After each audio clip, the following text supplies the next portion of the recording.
Welcome, everybody, into a brand new edition of the Brickyard Live Show. We are now both back in our respective states, and we're coming to you live to go over the fallout of Week 2. We're also going to preview Week 3 and what that has in store, so you're definitely not going to want to miss that. We're also going to go over the teams that have not lost a game yet, and the teams that haven't won a game, and only 4 teams that have started 0-2 have made it to a Super Bowl, including that famous Giants team. But coming out of Week 2, we have to immediately get out of the way and put down the 5 worst teams in the NFL. We have the documents here, according to the Brickyard, and none other than Rick Jameson giving us not 1, not 2, but the 5 worst teams coming out of Week 2 heading into Week 3. Now look, in Week 2 we had a lot of highs and we had a lot of lows.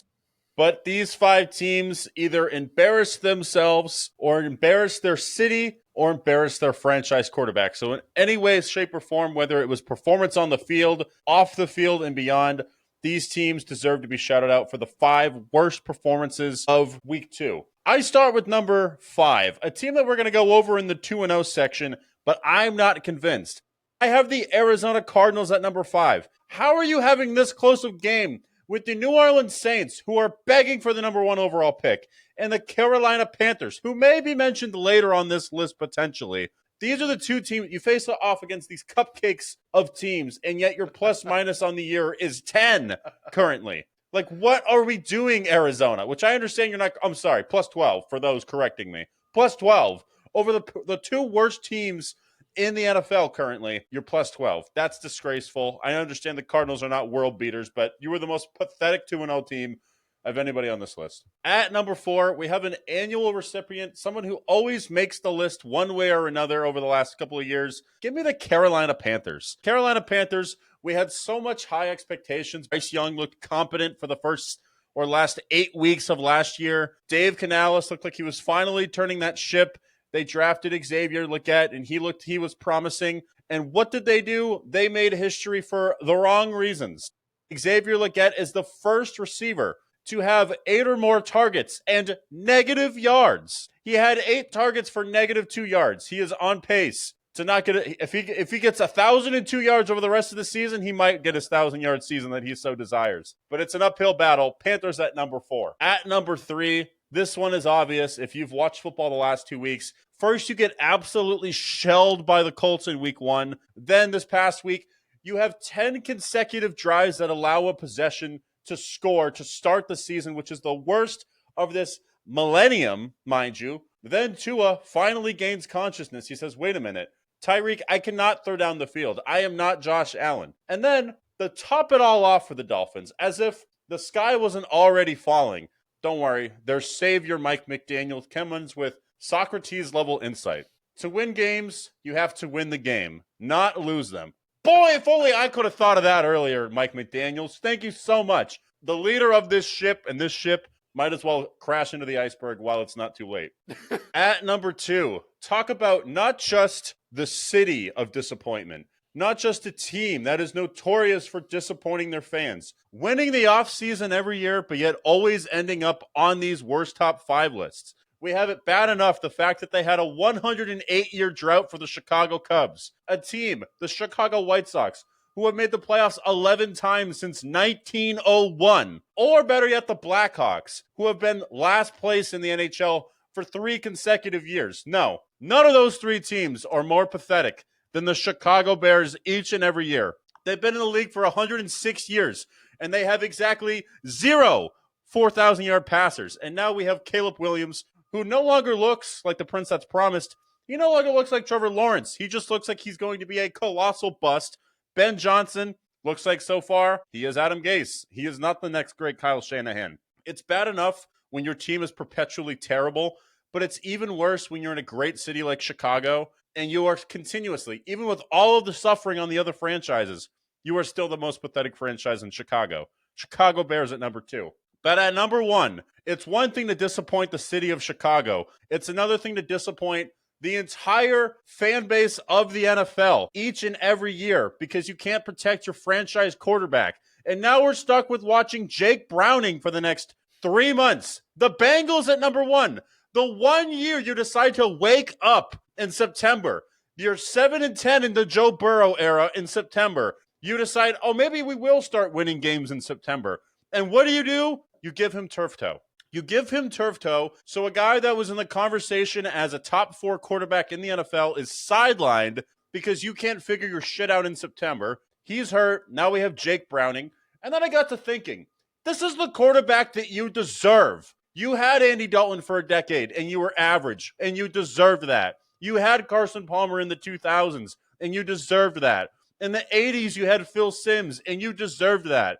And then you have Joe Burrow, the prince that's promised. That actually is the prince that's promised from LSU. Hometown, Cincinnati. You get the guy, you get Jamar Chase, you get T. Higgins, Trey Hendrickson, everyone alongside that, and you do absolutely nothing the last 3 years. Nothing but disappointment. This goes to Cincinnati Bengals. You are the worst team according to the Brickyard. Wow. Heard it here first that the Cincinnati Bengals are the worst team. And when you think about bad teams, this is a team that won't even buy an indoor practice facility at this point. Yes, and it's so bad. The fact, it'd be one thing. At least Chicago has a shitty quarterback. Dolphins, Panthers, Cardinals, all these quarterbacks are not great. You have a guy that you could argue is the second best quarterback in the NFL, no worse than the fourth. And each and every year, it's been disappointing Septembers. It's been injuries to Joe Burrow. It's been god-awful offensive lines. It cannot be that hard to get an offensive line for Joe Burrow. Something needs to change. Yeah, no, something definitely needs to change coaching-wise. But yeah, definitely disappointing for the Bengals to see Joe Burrow go down. Hopefully he's able to come back and they're still afloat by the time he does come back, or else they may just have to shut him down for the rest of the year, lie about another injury, or it's not coming along as fast as they want it to. And then the Bears definitely deserving of being on this list as well. What a pathetic performance from Chicago. After you go out and you trade for DJ Moore, you get Caleb Williams, you get this coveted head coach. This looks like this is the year for Chicago. And then week 1, you get embarrassed. Week 2, Lions came out with the vengeance, blew them out, completely annihilated them. And now we're back to the same old Bears that we expect each and every year. Can't say I'm surprised. But that being said, I'm tired of being negative. It's time to fill that glass from half empty to half full. Give us the greatest, the best top 5 teams of week 2. Yeah, so top 5 teams heading out of week 2 into week 3. At number 5, we have a team that played on Monday Night Football, a team that has showed a lot of grit, has consistently been at the top of their division for the past few years. I have the Tampa Bay Buccaneers. Their run defense was excellent on Monday, and the reason why I have them here is the Tampa Bay Buccaneers, they finally have Baker Mayfield, who has been able to fully ingratiate himself in a culture with the Tampa Bay Buccaneers where since 2023, Baker Mayfield is leading the league in touchdown passes. He had one of his best years of his career last year, and now this team is just finding a way to win games at the end of it. And now you have weapons like Bucky Irving, who is their first 1,000-yard rusher in a couple of years. It had been a while for them. And then he goes out in this game and he has over 120 total yards, has one of the big plays at the end to get them there. And then you have players like Cade Otton, who didn't get a catch till week 2. Rashad White started to show signs of life in that game last night. And then you still have Mike Evans. You still have a couple other good receivers that have been stepping up for you. And so far,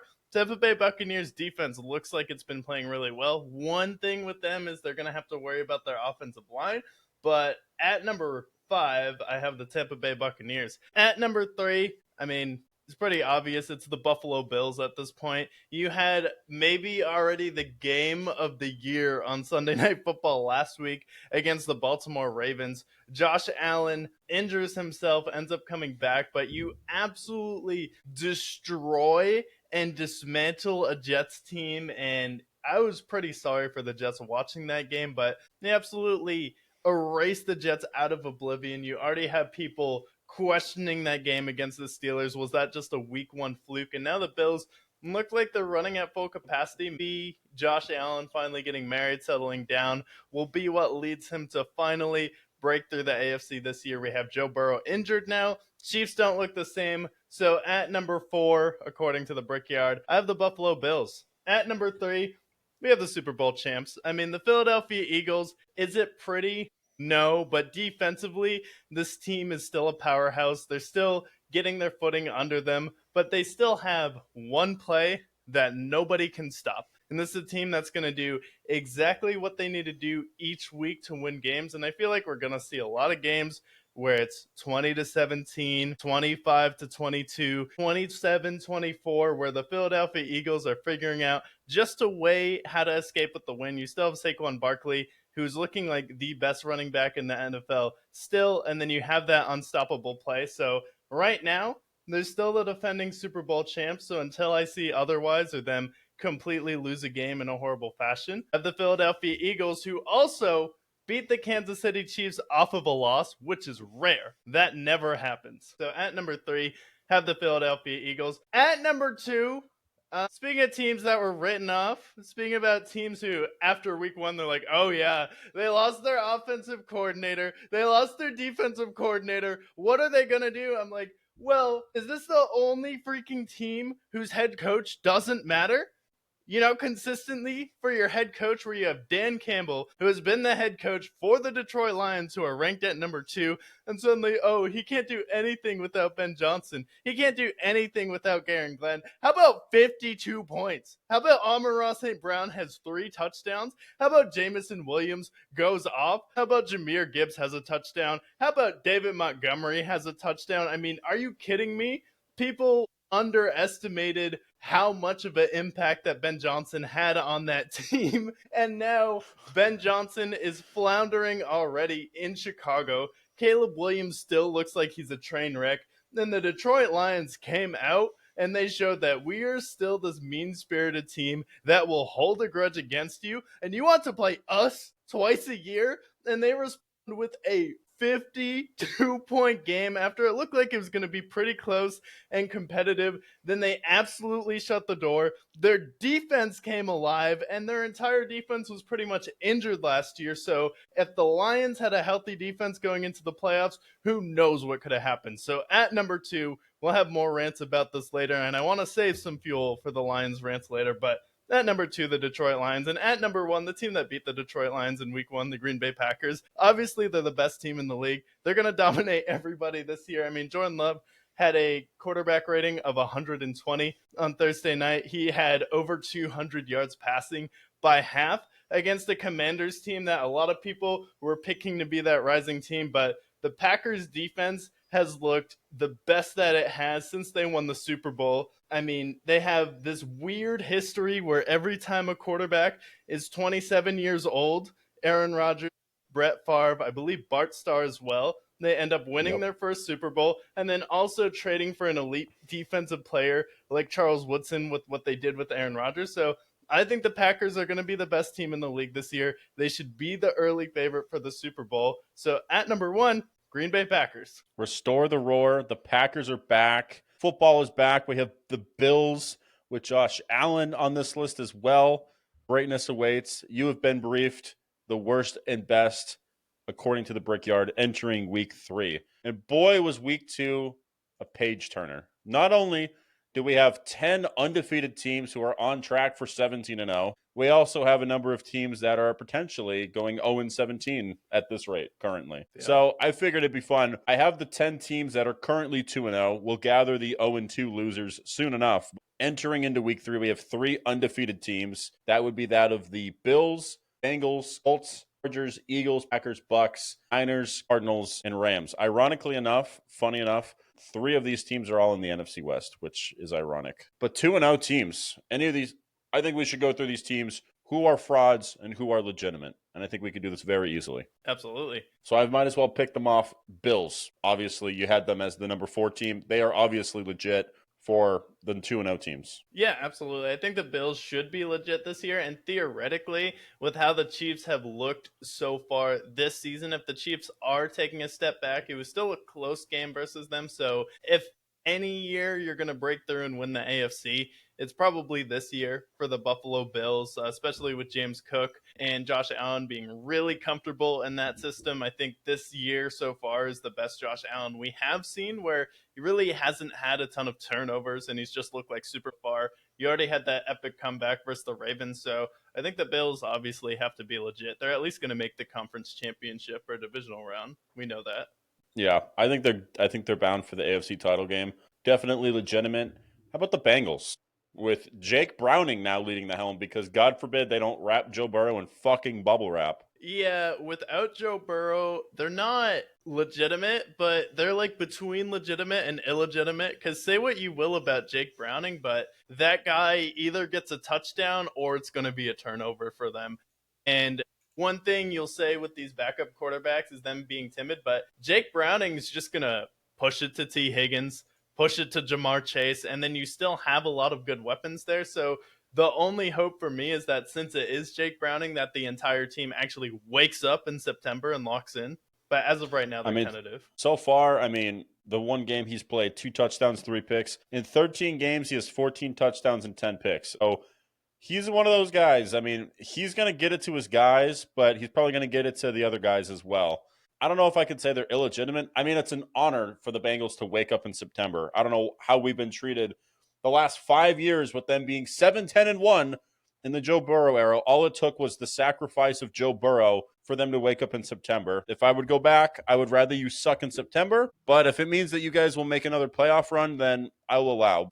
It's interesting. If their defense isn't completely dog shit like it was last year, I like Chase Brown a lot. Obviously, we love Jamar Chase. Obviously, we love T. Higgins as well. Offense is obviously not the problem. They even have the Russian rifle as well.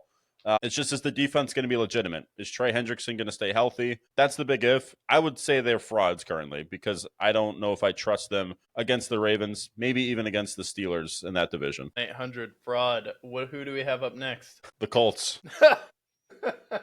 Now, Fraud. the Colts are the first team since the 70s to score in their first 10 possessions. That's got to mean something. Daniel Jones. Is this Sam Darnold of last year? Or is this Derek Carr of last year? That's the question we need to know. Yeah, this is definitely Derek Carr vibes of last year because you watched the game versus Denver, and Daniel Jones had some Daniel Jones isms where he was putting the ball in harm's way, and the Broncos just weren't capitalizing on it.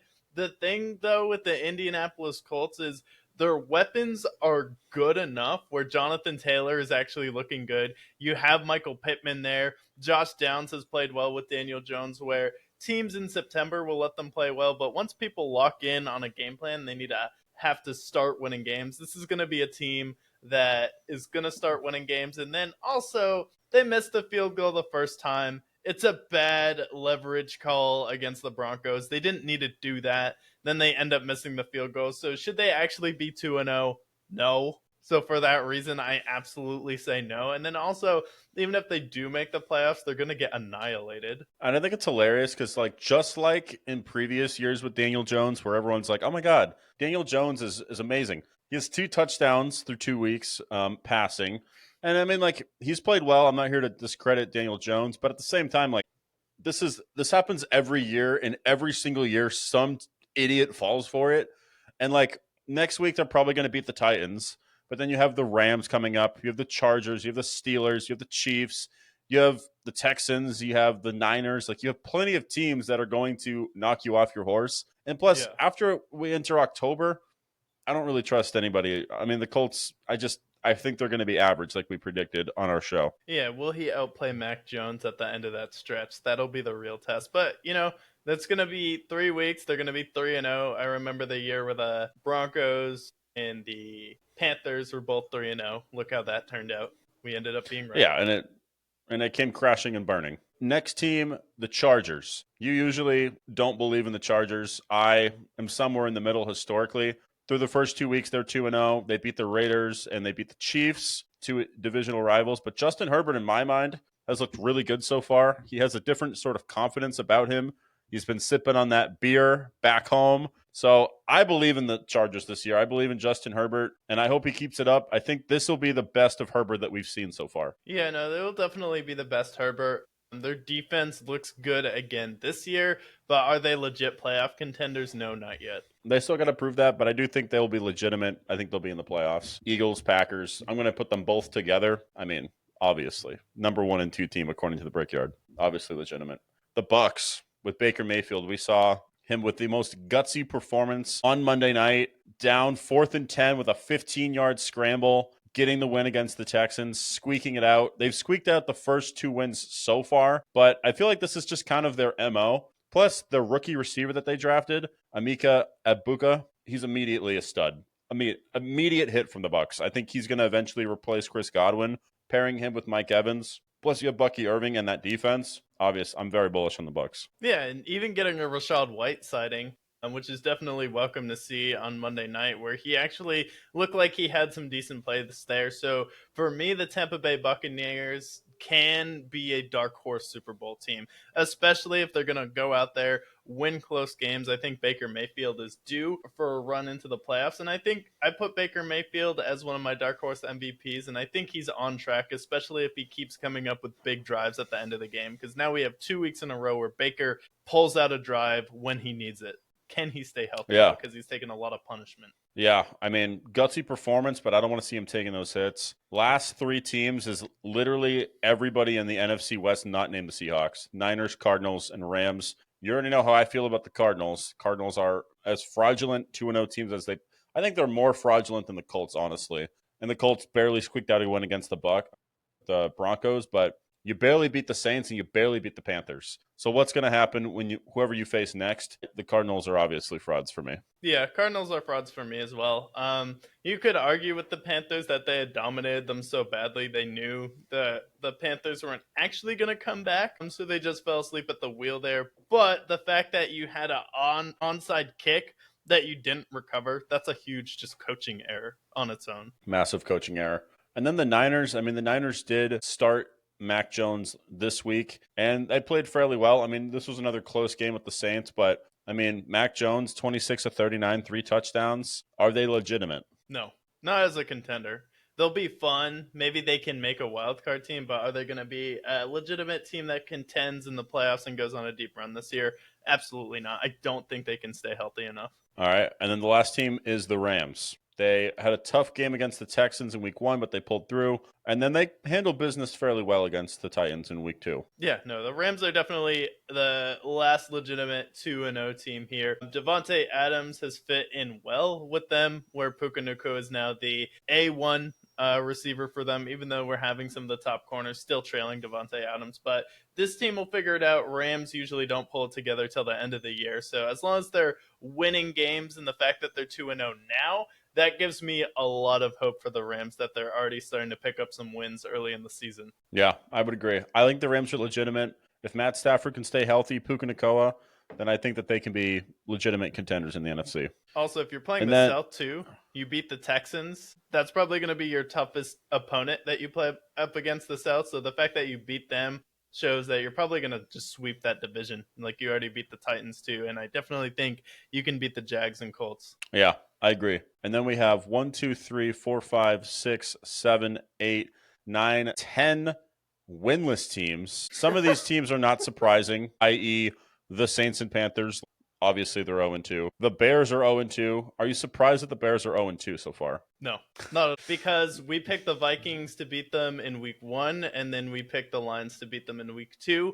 Also, you picked this team to go 7-10 when we did our preview for them, which is 2 games better than they were last year, which is typically where you are after you get a new head coach. But you were early on the train that Ben Johnson is a fraud, and then you saw it just with how the Lions absolutely eviscerated him. And on the sideline, I don't like his body language at all. Like, he looks like he's turning green throughout the games. Like, doesn't he look flustered and panicked on the sideline? He doesn't look like a real leader, like someone like Dan Campbell. He doesn't seem cool, cutthroat like Sean McVay or Sean Payton. He doesn't seem fun and cartoonish like Doug Peterson or Nick Sirianni. Yeah. His body language has concerned me because he's looked very stiff on the sidelines, and I feel like even when you're struggling, there's got to be some bit of, okay, guys, we can steer the ship. I mean, a lot of these games with the Bears, I mean, maybe not this past week, but like they had the game won in week 1. they were defensively doing great against the Vikings through the first 3 quarters. Like, they should have won week 1, but they completely crumbled. And I think part of that's on Ben Johnson. I'm worried about, it's one thing being a good offensive coordinator, and there's another one managing the ship, aligning the defenses, having the offense right, having everybody ready. And then also, not only that, not only having them ready, but having them motivated for you.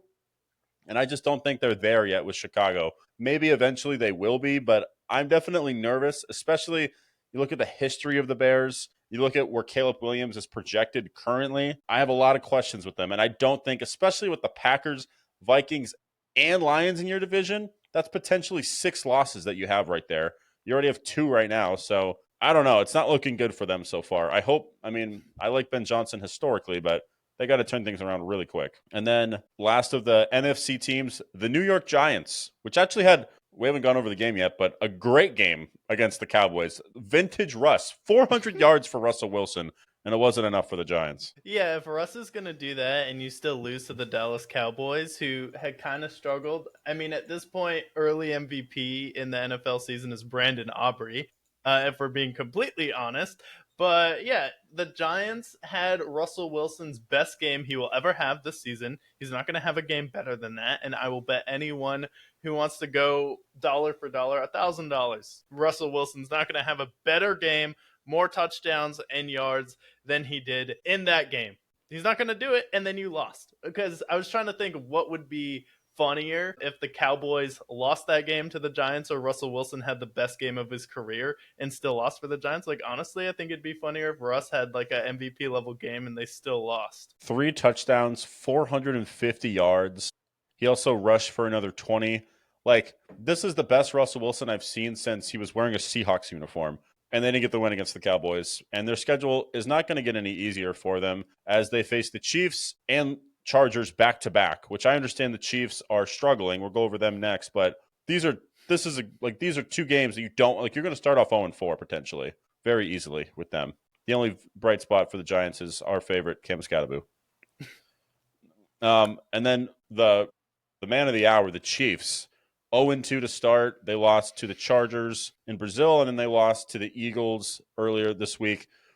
0-2. I mean, we saw the Ravens be 0-2 last year. They turned things around. They were fine, competing for the 1 seed. Are we nervous about the Chiefs yet, or is this just September? Yeah, I think it's just September.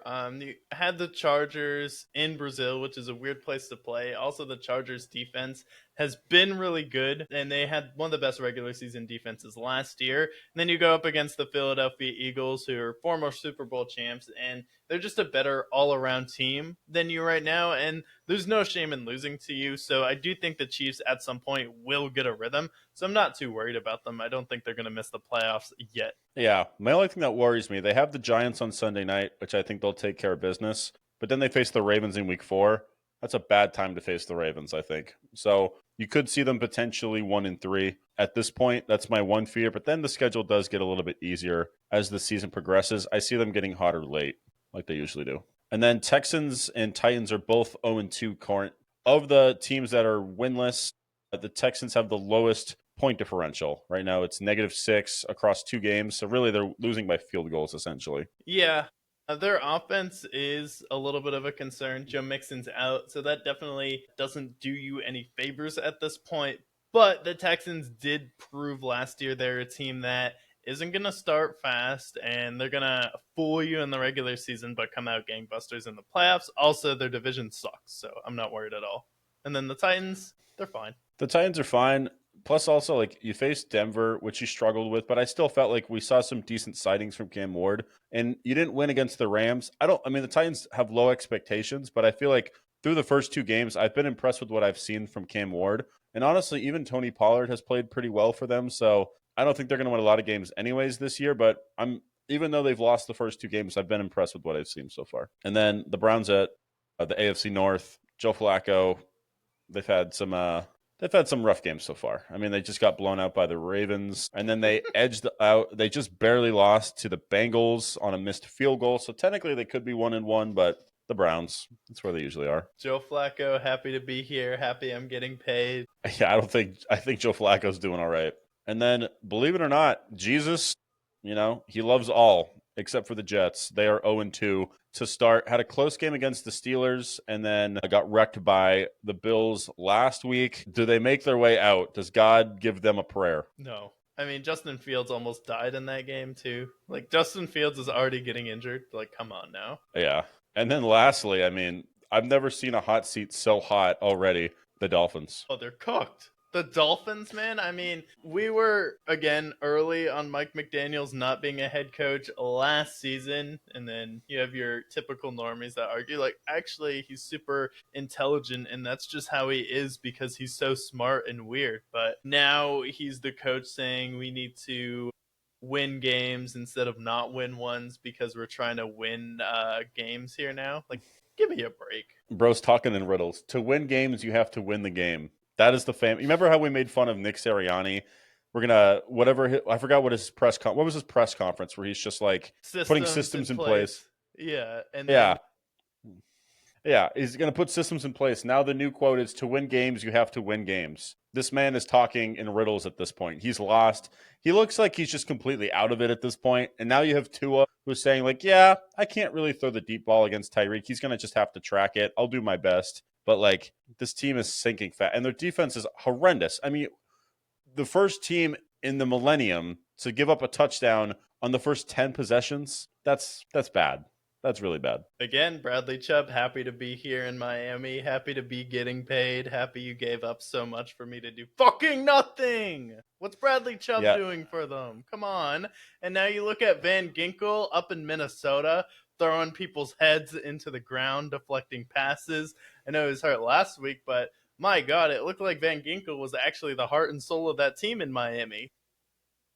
Oh, 100%. And then I think they're still playing Jalen Ramsey this year. And Tyreek looks like he's lost his step. I'm pretty sure they're still paying. Pittsburgh? Yeah, I'm pretty sure they're paying him. They're paying part of his contract while he's in Pittsburgh. Yeah. So glad you got rid of him for Minka. And so you could pay Jalen Ramsey to be a better player in Pittsburgh. Yeah. Good job, Miami. But of all the 0-2 teams, the Dolphins have looked the worst by far. Without further ado, I say we recap these Week 2 games. Let's start on Thursday night, where we were in attendance at 100 degrees up on the Rock Bar in Scottsdale, Arizona, witnessing the Packers pull out their whoopee cushions and absolutely annihilate the Commanders. 27-18, the score looks closer than it was, but throughout the entire game, they had control. Tucker Kraft might very well be the best tight end by the end of this season, potentially, if he keeps on the track that he's on. Yeah, no, Tucker Kraft absolutely dominating, and then he's just giving Jordan Love one of those big physical targets, and now you have Josh Jacobs, who had a really good, nice year for the Packers last season, and he's carrying that into this year. Jordan Love just playing good, smart football, playing good under pressure, and then this team still hasn't reached its full potential yet, but defensively already, this team looks like it could have a top 5 defense in the NFL. Typically, when the Packers do have that, that's when you're going to see them really make a push for the playoffs. And I like that back-to-back weeks, they're only getting 27 points, where we don't necessarily need to go all out and blow teams out. We just need to escape with the wins and then still wait to ramp it up in November. So I like just how they've been pacing themselves through these games. I think Matt LaFleur is doing a really good job. And then defensively, I think that's going to be the biggest factor. And then this team, when they beat the Dallas Cowboys, upset historically called by the Brickyard when everyone was picking the Cowboys, and almost beat the 49ers. They're the youngest team in the NFL. They're starting to mature now. They're starting to actually get their young wide receivers in their NFL bodies. And then you're going to have someone like Matthew Golden, who hasn't even been involved yet for the Packers. Like, they've only scratched the surface of how good they can be this year, and they know it. And what really scares me is I'm looking at their schedule. The biggest game they have upcoming is Week 10 against the Eagles. Prior to that, it's the Browns this week, the Cowboys the following week, bye week, Bengals with Jake Browning, Cardinals, Steelers, Panthers. Those are all wins. They're winning every single one of these. They're going to start off 8-0 easily. And then they face the Eagles. Who knows how that game goes by then? This is maybe if they've unlocked Matthew Golden at this point. Like, it's very easy. It's the easiest money for me to say that they're going to start off 8-0. Yeah, and who's going to care more, like the Eagles or the Packers in that game? That's probably going to be a game where the Packers really try and make a statement as well, and they probably already have it circled on their calendar because they can easily win all those games. And there's no easy wins in the NFL, but we picked them to go 14-3, and it's looking like they might go 15-2. Yeah, 1,000%. Now we stay in the NFC North, and we previewed this with the worst teams and the best teams, the Lions and Bears. Oh my, 52-21. We had not one, not two, 5 touchdowns from Jared Goff. We saw Amon-Ra wake up. We saw Jahmyr Gibbs run all over the Bears as well. Statement game, revenge game for Dan Campbell versus Ben Johnson, and the Lions answered with the vengeance. Yeah, Lions answered with a vengeance in this game, and they should have, where everyone thought that a lot of people were picking the Bears to be better than the Lions this year. This was supposed to be the year that the Detroit Lions fell off for losing Aaron Glenn. And people are acting like losing Aaron Glenn is some sort of tragedy when their defense completely had wide open miscommunications. They had blunders in the secondary. Aaron Glenn was not this monumental defensive coordinator. Was he a great friend? Was he a great mentor and a great coach for his players? Like, sure, but schematically, was Aaron Glenn some kind of genius? Absolutely not. And then you see their defense absolutely come alive for this game where it looked like it was going to be competitive with the Bears. And then Dan Campbell beating the war drum where, Ben Johnson goes to a rival and Dan Campbell says he wants to play you twice a year. He really wants to go up against us. And then after the press conference, Ben Johnson saying their quarterback played really well. He can't even say Jared Goff's name after Jared Goff had already one of the best quarterback performances of the season. Not only that, concern for them also was, is their offensive line going to be good? Well, their offensive line absolutely dominated against the Chicago Bears, and it says a lot to the Lions' character that they still have the firepower to go out there and get it done. Then you have Jameson Williams saying, yeah, I really don't feel a difference in the scheme here. And it's just so disrespectful to Dan Campbell that it wasn't him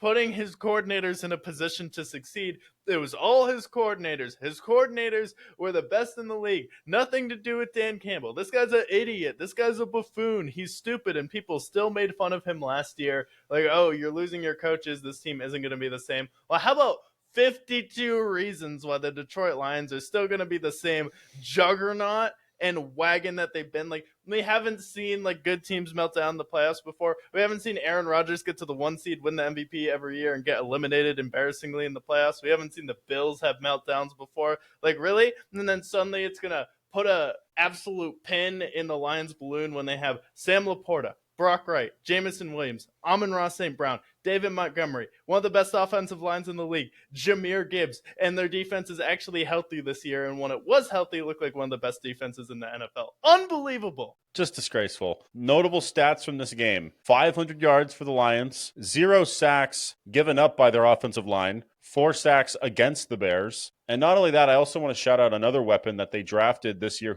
he's only made 2 catches, but the 2 catches he's made are arguably the 2 best catches of the season. Isaac Tesla, 3rd-round pick for them. He's made 2 catches that have both been jaw-dropping. So I'm interested to see how he's acclimated. Jameson Williams, clearly their deep threat. Amon-Ra's clearly their go-to guy. Sam Laporta and Brock Wright exchanging duties. But Isaac Tesla, this is a guy that if they can plug him in and he can become this next great receiver for the Lions, then they're going to be even scarier offensively than they already are. But any thoughts on the Bears at all? Well, it's just like in the previous 2 weeks. I mean, Caleb Williams starts out hot. They scored their first touchdown, and then they fall asleep. It's like they score a touchdown, and then that's it. That's all they need to do. Their defense will take care of it. Wrong. And then D. Swift, he's been unreliable for them. Not a lot to say about the Bears. Their defense, for a team that they've invested all this money into, their defense looked abysmal in this game. Not a whole lot to say positively about how the Bears played this week, to say the least. But enough of that team. Let's go on to the Patriots and Dolphins game, where the Patriots started off scoring off on their first 4 scoring drives. They win 33-27, and Tyreek has his first catch over 30 yards since week 1 of the previous year. Drake May, 19 of 23 for 2 touchdowns and 230 yards. Andre Stevenson leading the receiving corps for them. Thoughts on this game outside of Miami? Patriots offense looked fairly good. I think their defense has a lot of work to be done for them. It's a work in progress. And the Dolphins, like, yikes, man. This was not pretty, to say the least. Yeah, no, it's not pretty, and especially for the Patriots, you can tell it's a new team when they're actually winning. In Miami, usually the Patriots' kryptonite is going to Miami to face the Dolphins and then getting a win down there, where the Dolphins have historically been good at home with the Patriots, but Drake May looked good. Their offense definitely looked better than last week. It's definitely going to be a work in progress, but this seems like a team that's not really going to hit their stride until week 9 or 8. But I'm glad that they, for a young team, just didn't panic, had the mental fortitude to go out there, win this game, and their defense did get shredded in this game, but it came up with some pivotal interceptions Tua when they needed to. So, like, for me, the Patriots, young team, they're still improving. So I liked what I saw from them. May take some time, especially with the new head coach. You know, when you've been with the head coach for what, 4 years now, it shouldn't take some time to ease into the season, especially for Miami when they need to win every single game they can. That's going to be what is it, 57 degrees Fahrenheit for the Miami Dolphins. Now, you've already lost 2 games in September when historically this team is a bunch of September warriors. I mean, what are the Miami Dolphins doing? And now you have the Bills on Thursday Night Football, probably going to start out 0-3 at this point. And then Mike McDaniel having the quote of the century saying that, you know, man, all we gotta, well, what we don't wanna, what I'm trying to is to, you know, in a season, you want to win games instead of not win games. And then, well, we did what you shouldn't do, which is lose. I mean, how has he not been fired after that press conference? I feel like they're one really bad loss against the Buffalo Bills for finally blowing this up, but you already paid Tua, Tyreek Hill, Jalen Waddle. Bradley Chubb. Probably going to pay Devon Achane eventually. Yeah, it's not looking good for them. Also, I looked up their record. They are 8-5-1 in September. And if I look at their record in December since 2020, they are sub 500. Yep, you guessed it. So, Dolphins not looking great. Speaking of teams not great in September, Bengals get the win against the Jags. Joe Burrow goes down with turf toe. Jake Browning comes in, comes alive, and wins the game for the Bengals, 31-27. One of the good early slate games. Jamar Chase had an absolute diabolic performance. Catches, 165, 1 touchdown. We like that. And then for the Jags, Travis Etienne, guy that I feel like a lot of people in fantasy might have overlooked, played pretty well for them, had a big 30-yard run. Brian Thomas Jr. starting to get acclimated all but slowly. And then, yeah, for the Bengals, we had a big game for Jamar Chase, made some stops when they needed to, but overall, yeah, thoughts on this Bengals-Jags game? Yeah, the Bengals-Jags game, I'm definitely conflicted.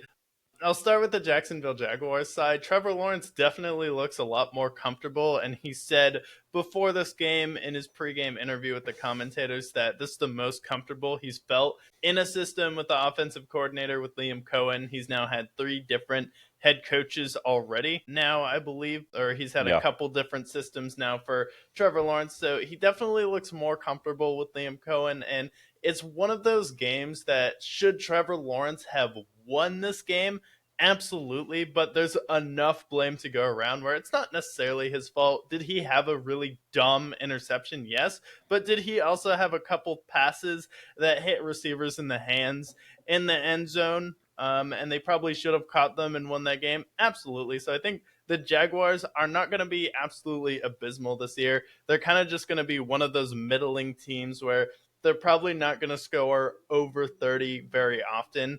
And it's going to be a grind offensively still, where their offense still is just lacking that explosive element for me. But Trevor does look better this season. Yeah, he looks a lot more comfortable. He's got a bit more of a swagger to him. He needs to limit his turnovers. He had 3 turnovers in this game. But if he can do that, then I think they'll be fine. I mean, I still see them kind of in that 7th seed category potentially, depending on how the AFC shakes out. But their defense has to be better. And if Travis Etienne can keep doing what he's doing, then I think they'll be a fun offense, but I'm not overly sold on them in this division quite yet. Yeah, not overly sold on them. But then for the Bengals, though, Joe Burrow going down. He's out 3 months now with turf toe.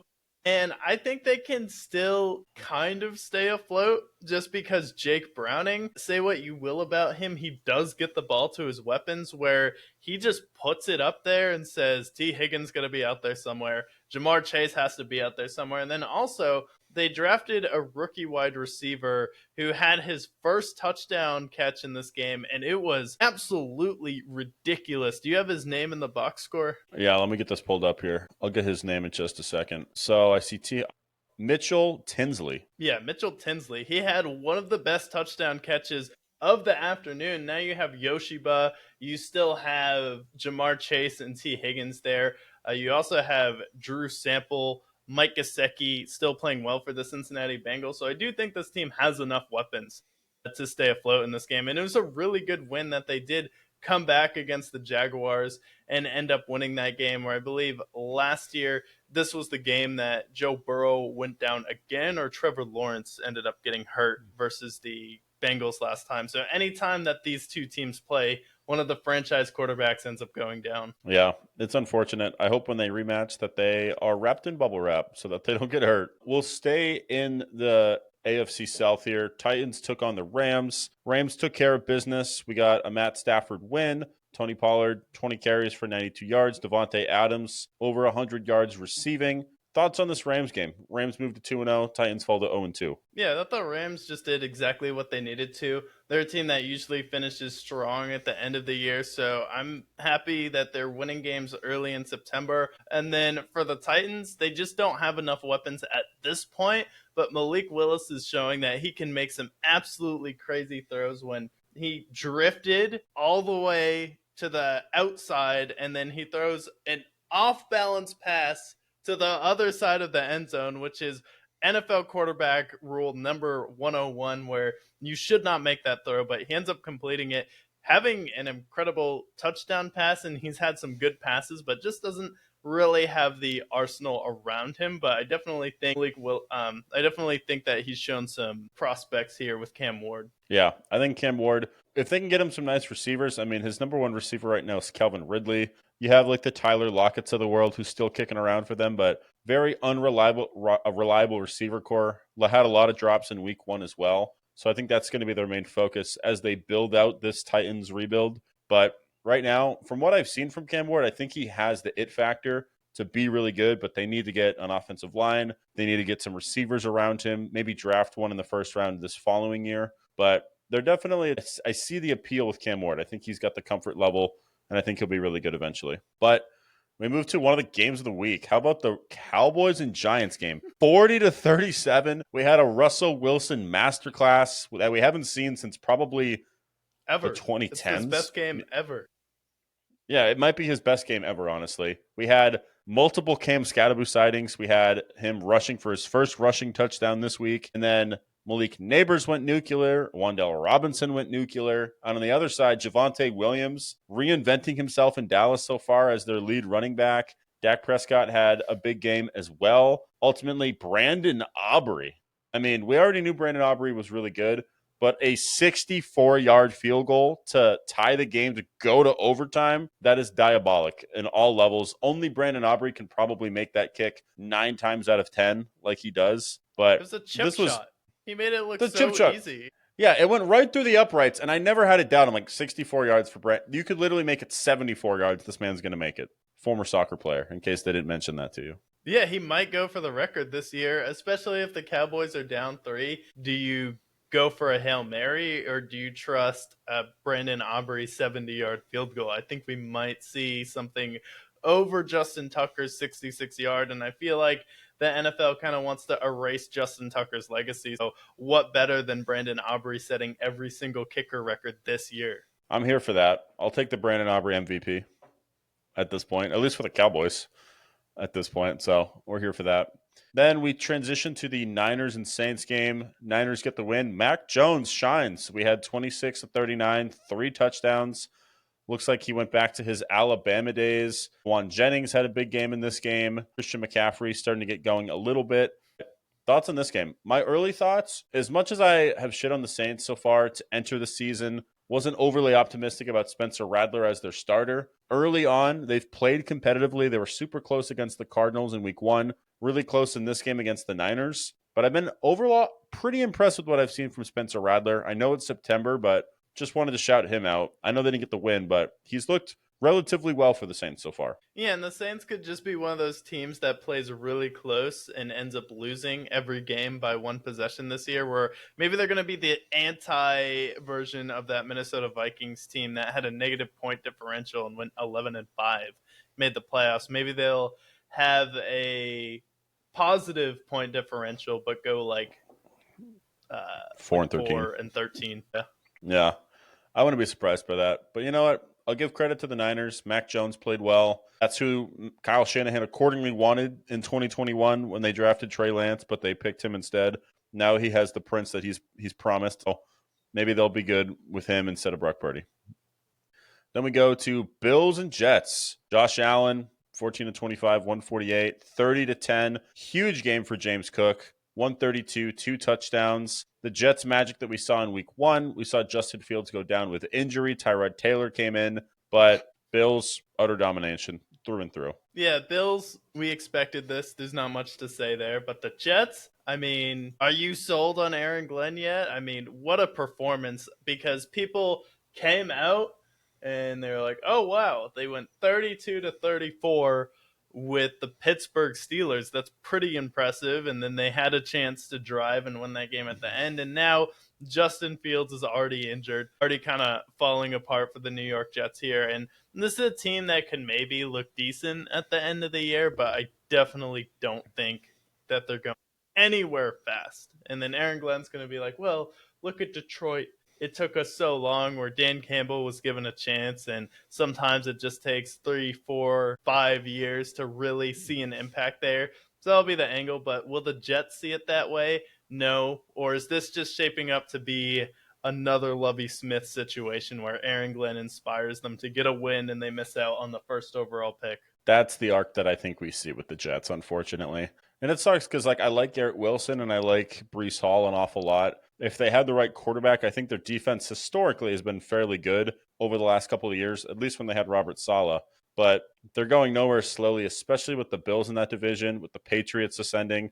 I think they still, our prediction, I think, was them going 5-12. I think that's going to be right where I see them there. And then we go to Seahawks and Steelers. We talked about the Jets, how they looked good in week 1, but they still lost to the Steelers. Then week 2 comes around and the Steelers struggle against the Seahawks. Seahawks had a late game resurgence here, but Sam Darnold, 295, 2 touchdowns, 2 picks. Big game from Kenneth Walker. Big game from JSN as well.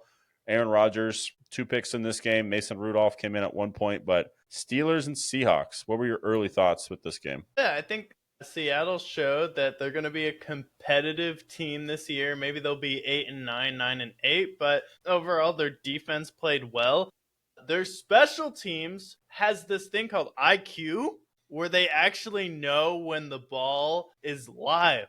It's crazy, right? It's an important trait. If it lands in your zone and you don't catch it, or it touches you, the kicking team that just punted can get the ball. And they realized that when the Pittsburgh Steelers did not know that at all. They end up getting a free touchdown out of that. But in all seriousness, Sam Darnold does still look like he has some confidence. The players in Seattle have had some confidence where Kenneth Walker is finding his groove. Jackson Smith-Njigba, I know you weren't a huge fan of him, didn't really believe in him last week, but I do think he can be a really, really good number 2 receiver, and maybe he can step into that number 1 role. But the Seahawks definitely have weapons, but they're still in that 7-9 win range for me. But they just they're a competent NFL team. Yeah, competent team. Cooper Kupp played well. I'm not a hater of JSN. I just don't think he's a number 1. But this week, if he continues posting 100-yard games and getting 10-plus catches, then I'm going to be on board pretty quickly. But I think definitely a competitive team. I think they'll be fighting for that 7th seed potentially in the NFC, but we'll see how the season progresses there. And then blowout for the Ravens. We asked, is it possible that they cover this 12.5-point spread? Yes. Even with Derrick Henry getting shut down, Lamar Jackson, 4 touchdowns, 0 picks. Joe Flacco did not play great in this game. But now Lamar Jackson, over his last 20 games, has 57 touchdowns to 4 picks, going on an absolute insane run over the last season and a half approximately for them, but complete utter blowout across the board. Yeah, I remember Shador Sanders in the draft process saying that he didn't want to be drafted by the Ravens because he doesn't want to be Lamar. Like, really? You watched that game on Sunday and said, I don't want to be Lamar Jackson. Like, well, you're going to be a bench warmer because when they pulled Joe Flacco out, who did they put in? Dylan Gabriel. What Dylan Gabriel do? Throw a touchdown. Something you haven't done in the NFL yet. And you have the audacity to say, I don't want to be taken by the Ravens because I don't want them to turn me into Lamar Jackson. Like, really? This is everyone's favorite player who they want to push to the forefront and have the Vikings pick him up, have the 49ers pick him up, or other teams with an injured quarterback. Like, no, if I'm the Vikings, I will rather still have Carson Wentz start for me next week than have Shador Sanders start because Carson Wentz, has proven he can be an NFL player. Yeah, it's funny because the Ravens were going to take him with the 5th round, and he's like, no, I don't want to back up Lamar Jackson. I don't want to be the next Lamar Jackson. I don't want to be holding his clipboard. I want to compete for a starting role. Well, even with the Browns, who are 0-2, on track to go 0-17 if they keep losing games, because according to Mike McDaniels, if you win games, you have to win them, not lose them. Same logic is reversed. If you want to lose games, you can't lose them. So we had Joe Flacco and Dylan Gabriel play. Where was Shador Sanders? Will we see Shador Sanders this year? My chances are that they most likely won't see him there. So that's why he fell in the draft, is because he was too selective, and now he's with the Browns on the bench, holding the clipboard anyways. But we progress. Another great game. Broncos and Colts. This came down to a last-second field goal. First, it was a 60-yard field goal from the great Anthony Gold, Spencer Schrader, misses the 60-yard field goal. There's a defensive holding call, so they re-kick the field goal. They get the win against the Broncos. Early thoughts on this game as far as J.K. Dobbins, Bo Nix, the Broncos, and then the September Warriors that are the Colts. Yeah, I just think it's rude what the Indianapolis Colts and the NFL is doing to Pat McAfee because you give them a free penalty at the end of it, and they get to kick a 45-yard field goal. And we know we're due for a Daniel Jones meltdown. It's going to happen at some point, even if they make the playoffs. Pat McAfee's now talking about the Colts winning the Super Bowl, and we all love Pat McAfee, but I do worry for his well-being if the Colts are going to come out, continue, and tease him like this. And the Broncos, I think they just need to make a trade and get another receiver in there. I don't think they have quite enough weapons yet. I like what I've seen from Bo Nix, but he's one of those guys where I watch him and he doesn't seem like a bad quarterback at all, but he just doesn't leap off your screen, if that makes sense. Like, I don't really know what to think of Bo Nix yet, especially since he had all of that experience coming into the NFL, and he's pretty much already 40 years old. He's had a Hall of Fame career already. I just don't know where to categorize him yet. Yeah, he's weird because he's mobile. He can run. He has a strong arm. He can throw the ball far. He's accurate. But yet at the same time, I don't put him in that class of like an elite quarterback. I don't know whether he's a top 15 quarterback in the league either, but he has the talent to be there. So he's just one of those guys where even though I feel like he's a franchise guy, is he the guy that's going to help a team win a Super Bowl? That remains to be seen because I see him make really great plays. I see him make really bad plays. I see that he has the athleticism to be really good in the NFL. It's just, where is he at this point? And right now, I put him somewhere in the middle, but I think he's well enough to move up these ranks. But I also think that if he continues, if he regresses, he could also be at the bottom. So I can't put my fingers on Bo Nix either. I don't know who we're seeing each week. Yeah, the only person I can think of just with the mobility and arm strength would be someone like Ryan Tannehill in a better situation coming into the league, where Ryan Tannehill, people may freak out about that. If you're a Broncos fan, you may freak out, but he did get the Titans to a conference championship. Granted, he had A.J. Brown, Derrick Henry. That's just the players you need to get to a conference championship. Ryan Tannehill in Miami, a dysfunctional organization, if he had Sean Payton, was with a team like the Broncos of this caliber. Could he be doing similar things at the same age as Bo Nix? I think right now that could be a fair comp for him. Also, I do like still the white Dak Prescott. Yeah, I would agree. I think like Bucs, comparing him to Ryan Tannehill's fair. And I also think, like, you called him white Dak Prescott. I think he's a little more mobile than Dak Prescott, but I like the comp. So far in his career, highs and lows, 29 touchdowns, 12 picks. That's a pretty Ryan Tannehill stat line, I would say. 4,000 yards, roughly. can run a little bit. So I think that's fair. Ryan Tannehill wasn't bad in Miami. He just, who was his receivers ultimately? Who was he throwing to? What was his running game? What was his offensive line? Because he was going out with people like Adam Gase, who has proven not to be a great head coach in the NFL. So I think it's a fair comp. I would say that's not crazy. Yeah, notable receivers, old Greg Jennings and Jarvis Landry. Will Fuller. Good old Will Fuller. We moved to Cardinals and Panthers. We had Kyler Murray, 220, 1 touchdown, 1 pick. Both didn't really get going on the running game very well. But 27-20. Panthers almost came back. They got the onside kick. They were fighting down the field. Bryce Young looked decent in this game. He didn't look as bad as he looked in week 1. Threw the ball 55 times. But ultimately it came down. Crazy. Fumble. 55 times is crazy for Bryce Young. And my biggest problem with the Panthers is as soon as they had a chance to win the game and needed to make a play, they couldn't. They couldn't dial anything up.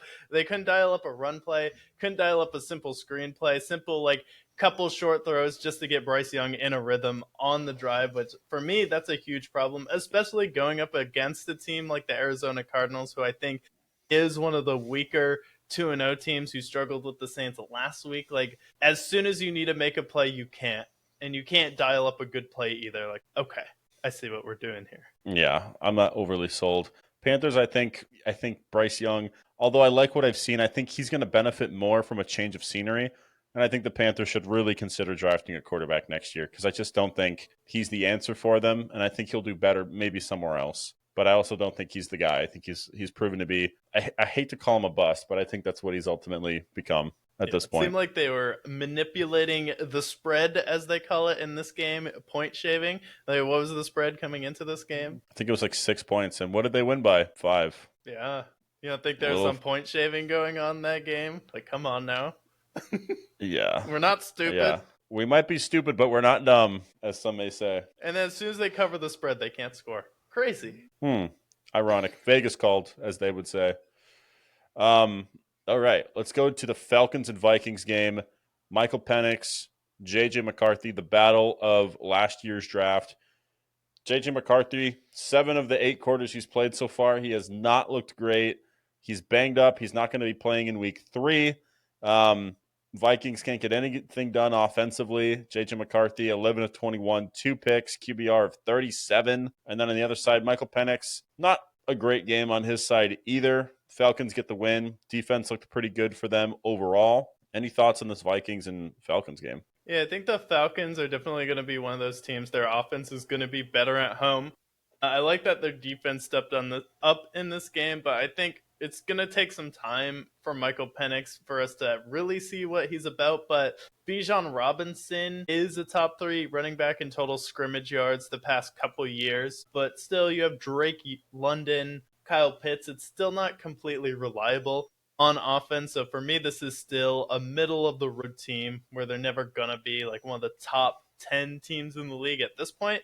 And then for the Vikings, I'm honestly excited to see what Kevin O'Connell does with Carson Wentz next week. I think Carson Wentz with weapons, this is going to be the best weapons he's ever had in his life. I mean, the Vikings are a quarterback's dream, and they don't even have Jordan Addison yet. And if that's what J.J. McCarthy can do, what do you think Carson Wentz can do when he steps in there, especially sitting with Kevin O'Connell, who is one of the most quarterback-friendly coaches in the league? And the Vikings, I mean, they hung around in this game. They seemingly had a chance to win if J.J. McCarthy could just hit wide-open receivers down the field. I'm excited to see Carson Wentz because I feel like he's one of those guys who's been somewhat ostracized out of the league. He had the Commanders incident where they kind of abandoned him. We had, he was a backup for the Chiefs and Rams recently, and then also he was kicked out of the Eagles situation for Jalen Hurts, which I think that's paid off for the Eagles, I'd say. But you have Justin Jefferson, you have Jordan Naylor, you have TJ Hawkinson. So he's got a bunch of talent, and you have a head coach that can play to his strengths. So I'm excited to see him, especially because we know what we're going to get out of Carson Wentz. He's going to have one play where he looks like he's about to shatter every bone in his body. He'll have one probably stupid interception. But then he's also going to have 2 or 3 throws that are top of the line, elite level pass quarterback. So I think I'm excited for it, and I think they'll probably pull it out in week 3. Yeah, I just trust him to hit the open guy too. Yeah. And then the Super Bowl rematch, Eagles and Chiefs. Eagles got the win 20-17. A lot of tush pushes in this game, as you can suspect. The Chiefs fall to 0-2 for the first time in the Patrick Mahomes era. Patrick Mahomes did not look great in this game. My biggest takeaway in this game was it felt like their number one receiver in this game was Tyquan Thornton, who we have infamously clowned in this game. He had one giant 49-yard touchdown. But outside of that, he had the most targets of any person on the Chiefs outside of Travis Kelce. And their receiver core is just bad at this point. I understand Rashid Rice is out. I understand. But like Hollywood Brown is your main receiver. Tyquan Thornton, like this Chiefs team I'm really starting to worry about. I know their defense is going to be good. And I know that Patrick Mahomes can get it done on the ground. But you got to do something about this receiver core. This receiver core is hot garbage right now. Yeah, and I know you're waiting for Rashid Rice to come back, but I don't think Rashid Rice is just going to be the saving grace. And people are trying to say the dynasty is over, but the Patriots dynasty went 10 years without winning a Super Bowl. So even if they miss the playoffs this year or they're a wild card team and don't make the Super Bowl this year, that doesn't mean the Chiefs dynasty is over. But it is reminding me a lot of the Patriots wide receiver rooms with Tom Brady at the end of his career when he was throwing to Jacoby Myers, who is his number one receiver, who turned out to be like a really good player. So for me, the Chiefs can start out 0-2, but they did play like the Philadelphia Eagles, who just won the Super Bowl. They have an unstoppable play there. And then they have a good defense. And then also the Chargers, who have looked really good on defense so far this season. It's not like they played easy teams to start the season either, but you did go to the Super Bowl last year and win your division, so it's not like all of your opponents you're going to play are going to be easy. Yeah, and I'm looking at the next few games. Like you face the Giants on Monday night and then or Sunday night, and then you face the Ravens in week 4, and then some other games like week 6 you face the Lions, Monday Night Football against the Jags in week 5. Like I wouldn't say these are necessarily easy matchups by any means. Ravens and Lions, those are potential losses there. Jags, who knows? It's the NFL. Anything can happen. Like there's a situation where they potentially start off 2-4, maybe 1-5 in crazier circumstances. Like we've seen Super Bowl hangovers before with every team, and I wouldn't be surprised if the Chiefs are the team that is the most impacted by it, especially because you have 5 Super Bowl appearances over the last, 6 years, 7 years? Like that's got to wear on you over time. I understand some players have left, but that's a long run. And if they don't make the playoffs this year, no harm, no foul, I feel. Yeah, and we're also starting to see Mahomes make uncharacteristic throws where he's just missing receivers now that are open down the field just because he doesn't have like Tyreek Hill or those solidified receivers where he's starting to miss guys. And then it seems like him and Kelsey just don't have the same aura they have this season. I know like eye test wise it's a little crazy, but it's just the haircut that he has right now. It just doesn't feel like the same Mahomes, but I do think they'll wake up, hopefully. Yeah, I hope so too. But now we move into the Monday night games, which NFL, I don't know why you do this every year where we have 2 Monday night games. I think we're going to see it again in week 3, but we start with Bucs and Texans. Great game, I would say overall. Definitely more of a defensive battle, but it came down to the wire. Baker gets the win, gets a gutsy fourth quarter drive, last second score by Rachaad White. And then on the other side, Texans just offensively just struggled all across the board. He had a couple of big plays, a nice touchdown run from Nick Chubb, which was nice to see. But overall, defensively, more of kind of the strong suit in this game. Texans offense looked very work in progress is a nice way I'd put it. Bucs get the win. Baker Mayfield, big drive. He's played great so far to start the season. MVP picks looking good. My takeaway for the Texans, though, is I think they need another receiver. Like they have Nico Collins, but otherwise the rest of the receiver court has a lot to be desired. And the running game is bound to struggle without Joe Mixon, but their offense is a worry so far. Yeah, and you're not going to get it done against these elite teams in the playoffs if you don't have help, especially when you have a quarterback like CJ Stroud, who is not a top 5 quarterback in the league, where you have someone like Josh Allen who can dominate, or Lamar Jackson who can dominate the way he does. Like neither the Bills or the Ravens really have dominant wide receiver rooms. They just have a few nice players. You have Zay Flowers for the Ravens and a couple good tight ends. But other than that, who really do the Ravens have? And then the Bills are kind of by committee, where the Texans, the problem that they faced against the Chiefs last year is they just don't have that overwhelming onslaught on offense, which is what you're going to need, especially for a quarterback psyche when he's going up against someone like a Joe Burrow, like a Patrick Mahomes, Lamar Jackson, or Josh Allen in the playoffs, where I believe their defense is going to be elite and keep them in a lot of games and potentially win them a playoff game again this year. But you're just going to keep hitting your head on the wall the same time over and over again if you're the Texans. Yeah. I just feel like they need some wow factor on offense. Like, it's great you have Nico Collins, but pairing Nico Collins with someone, I mean, they had Stephon Diggs last year, but he got banged up. But somebody that can be an elite receiver. Maybe they go after someone like a Tyreek Hill. If the Dolphins want to eat some of that contract, go after him, get some explosive plays there. Or maybe it's addressing it in the draft. But Texans definitely, I think they do need to make a move to make that offense more explosive, for sure. Yeah. And then for the Bucs, they were going into a hostile environment on Monday Night Football against one of the best front sevens in the league. So the fact that they were able to get that done on the road against one of the better defenses in the NFL, and then just gut it out, get it done at the end of it. Their offense looks like it's going to be a lot better than it has been in the first couple of weeks. But I think the Bucs, it's definitely impressive that they're going on the road and winning these close, gritty games to start the season on primetime. Oh, 100%. And I think they could be definitely in the mix for the Super Bowl. Last game to cover is the Chargers and Raiders game, played at 10 p.m. Eastern time. Game didn't get over till like 1 a.m. Eastern time. I was on the West Coast, and this game got done at like 11. But Chargers get the win, 20-9. Great defensive battle. I think they had 3 interceptions across Geno Smith, Justin Herbert. I said it earlier in the show, but like what I've seen from him a lot, he looks a lot more confident. He's got a lot more swagger. That's what happens when you're dating Madison Beer, I suppose. I like his moxie in this game.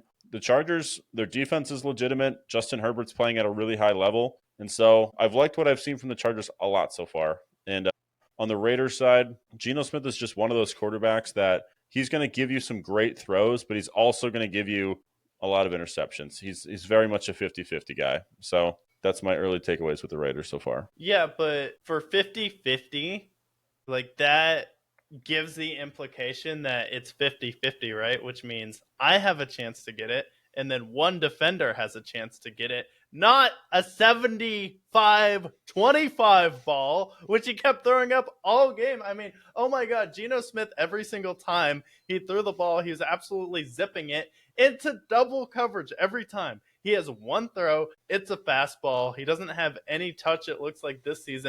And then God bless him, but he's just absolutely gunslinging it into double coverage when this is a team that seemed like they had a chance to actually be in this game. This team actually does have potential, maybe, if they didn't have a quarterback like Geno Smith, but 50-50 ball, I mean, it's not 50-50 when it's one receiver and 2 defenders every single time. Like, I get Geno Smith is great, but the Raiders had a good game versus the Patriots.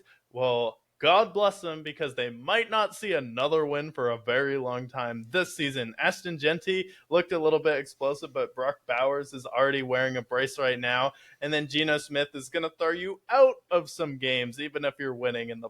And then a Chip Kelly offense with Geno Smith. Who thought that was a good idea? Like, come on. Pete Carroll, apparently. He just turned 74. He turned 74 yesterday. Like, 74 years old. I mean, why is he not running for president is the real question. That's perfect age for presidents these days. The fact that you're coaching the Raiders, like, to me, and a guy who, you know, he was great with Seattle, he was great with USC, etc. I understand his pedigree, Hall of Fame head coach, no disrespect, but 74 years old, running an NFL team with players who are in their early 20s, sometimes in their late 30s at the best. You have people, even the oldest player on the Raiders is half the age of Pete Carroll. Pete Carroll, not to go down this dark route, but he literally watched like MLK walk down Washington potentially. Like, he's an old 74. Like, I don't even know how old that is in math. Like, that's what, 1950 he was born. And so, like, for me, I think about this is closer to like when Phil Jackson coached the Knicks or when Tony La Russa coached the White Sox in baseball. Like, this to me just seems like a disaster waiting to happen. You trade for Geno Smith. He already has 4 interceptions on the year. He's on track to have like 25 interceptions at the route he's going. And Ashton Genty, I know it's early. I wasn't overly impressed with what I saw from him the first 2 weeks. It's young, early season. Maybe he gets it going. But between the injuries to Brock Bowers, with Geno Smith's interceptions that he's having so far, Ashton Genty not quite looking like the stud that we saw at Boise State, just seems like a recipe for disaster. Yeah. Pete Carroll has a fridge full upstairs of chocolate chip ice cream. Yes. But you have been previewed, or should I say recapped? You've been recapped for week 2. You now know how everything proceeded in week 2, which leads us into week 3 of the NFL as we preview each and every game, going over all of the spreads, all of our hot takes, all of the upsets for the remainder of this week. We start with Thursday night. 2. I feel like we hit 80% of the games. I called the Bucs upset versus the Texans. I called the Eagles to beat the Kansas City Chiefs. Really, the only miss I had was the Charge. I picked, like, for fun, just the Raiders beating the Chargers, and then I missed on the Seahawks-Steelers game. But pretty much every other game after that, I think I nailed. Yeah, I know that I bet on 2 parlays, and both of those parlays cashed. So thank you, Vegas, for lining my wallet all too well. I think I hit it around the same. I don't know which games that we bet against each other, but we nailed the Packers game, we nailed the Lions game, Patriots game. I think I bet the Jaguars to win this game, but that was a close game, so I'm not upset there. But we continue our luck into week 3. We have Thursday Night Football, Bills hoisting the Miami Dolphins, the worst team to start the league so far. Bills are favored at 12.5. With what I've seen from Miami so far and what I've seen from the Bills, this is an easy cover. Yeah, I mean, it's an easy cover. It's also a perfect time to fire your coach if you have a mini bye for the Miami Dolphins, because it's tough on Sunday to turn around, fire your coach, and then play Thursday Night Football. But if you lose 52-21 in Lions Bears style fashion, and then you have over a week to prepare, I feel like it's a perfect time to fire Mike McDaniel after this game. It's really, is Mike McDaniel going to make it out of this game? And if so, why? And should the Miami Dolphins owner and GM get checked in the head for keeping him? Yeah, if this game is a complete blowout, the Dolphins are now 0-3. Maybe this is another bad performance from Tua potentially. Like, the Dolphins are already screwed if you look at their salary cap. Never mind the fact that you're on the product field, it just keeps getting worse and worse. And then once when it starts to get below freezing, they're not winning any games. They've proven that they can't do that. It's a recipe for disaster. Not only that, you get torched by the Colts, the Patriots blow you up offensively. And then with the Bills, like if the Bills blow you up by, say, 40 points, then it's going to be really hard to defend him in week 4, if anybody even can. It's time for Quinn Ewers. Quinn Ewers sighting incoming. Then we go to Sunday, Patriots and Steelers. Classic game, classic matchup historically.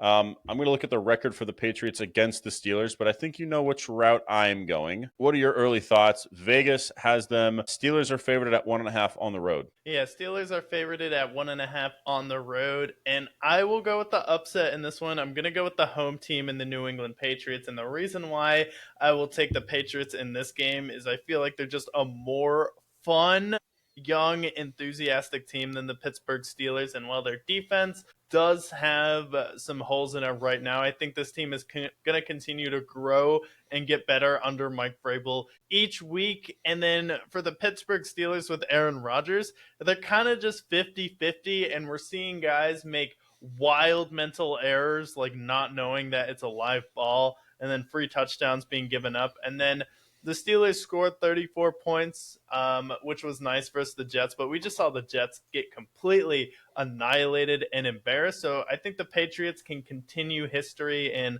Mike Vrabel, former Steeler and Patriot. So I think he takes the dub for the home team. All righty. So you know where I'm going with this. The Steelers and Patriots, we know we're fans of history on this show. Patriots are 10-3 against the Steelers over the last 20 years. I understand part of that is in the Brady era, but the Patriots, I feel like, historically own the Steelers. So if I go with history, with what I saw with the Patriots in week 2, the Steelers, I think, are going to have some struggling offensive moments. I'm taking the Patriots to win this game. Over-under of 44.5. I would probably not touch the over-under, but I think I see the Patriots winning like 23-20. That would be my early prediction for that. I think the Steelers win. Patriots could pick up the win. Drake May looks good. And I think we start to see Travion Henderson start to get going a little bit. Yeah, and the Steelers have left a lot to be desired on defense so far to start the year. Yeah, I would agree. Then we go to 10 o'clock, another game that could potentially be a blowout. According to Michael, it's never a blowout when you have nails like Caleb Williams. Shout out, Michael. Hope you subscribe. Packers and Browns in Cleveland. Spread is 7.5, over under of 41.5. Yeah, I think the Packers single-handedly will hit the over on that one because I think the Packers will probably have 42 points, see a cool 3 touchdowns for Jordan Love, couple running touchdowns. Maybe we get a tush-push touchdown with Tucker Kraft rushing it here. So give me the Packers. It's not even really a conversation. Not a conversation at all. Hammer the spread. I'll take the Packers at 7.5 easily. Then we have the September Warriors that are the Indianapolis Colts. They're favored at 3.5 in Nashville against the Titans. Titans looking to enter the win column. Colts looking to continue their September legacy that they've built for themselves. Do the Colts maintain their legacy, or do the Titans get their first win? Yeah, I think they maintain their legacy as September Warriors. You're going up against a Titans team that really doesn't have a lot of firepower. They don't have much on offense, so you should definitely win this game. And why don't you bring Colts fans' hopes a little bit higher before you completely bottom out on them to end the season? So give me the Colts in this one. I'm picking the Colts simply for the fact that, like, if you are a September Warrior, which the Colts are, we know this already, I feel like September Warriors are always 3-0, no matter what. The Panthers with Sam Darnold, the Saints with Derek Carr, like, it's if you're going to be a September Warrior, I think it's in the ingredients that you have to be 3-0. And for that matter, that is why I'm picking the Colts. The Colts have to be 3-0 before they crash and burn. So give me the Colts. I think they cover. Daniel Jones looks relatively good for them before it enters into October. Then we have Carson Wentz versus Jake Browning. Who asked for this game? Minus 3.5. The Vikings are favorited. At home, we have Jake Browning taking on Carson Wentz. If I know one thing, a lot of footballs will be thrown in this game, potentially to the other team, potentially to the end zone for their players. But early takeaways, Jake Browning, Carson Wentz, Minnesota, Yeah, Cincinnati. honestly, this might be the game of the week. It's going to have everything that you want in the game. It's going to be a high-powered, high-scoring game. Say what you will about Jake Browning and Carson Wentz. They give both of their receivers a chance. So we're going to have a lot of turnovers from both teams. And I could see this being a really high-scoring, just fun NFL game in the afternoon when we have the Vikings and the Bengals going at it, especially with so many weapons. But I will take the Bengals in this one because you have Joe Burrow go down. It's a real rallying point, and I just think they have more firepower at this point than the Vikings, and the Vikings defense is severely injured already, which I don't like. Van Ginkel missed the game last week, had a couple more players go down, especially at the corner position, so I think the Bengals will be able to get the ball down the field. Yeah, I think in this game, I'm going to take the Vikings with the upset. I understand that maybe they rally around Joe Burrow, but I also know that the Bengals don't wake up in September. And honestly, even though they are 2-0, I still don't think they've fully waken up. If anything, I think the loss of Joe Burrow is going to hurt them even more. So I'm going to take the Vikings to win this. I like what I've seen from the Vikings defensively. I know they're starting to get banged up a little bit, but adding Carson Wentz over J.J. McCarthy is enough to make the offense move a little bit better. And the Vikings have plenty of firepower with J. Jeff and T.J. Hawkinson. I'll take the Vikings to win. I wouldn't touch this spread. I wouldn't even probably bet on this game if I was a gambling man, but I'll take the Vikings, but I think it'll be close. All right.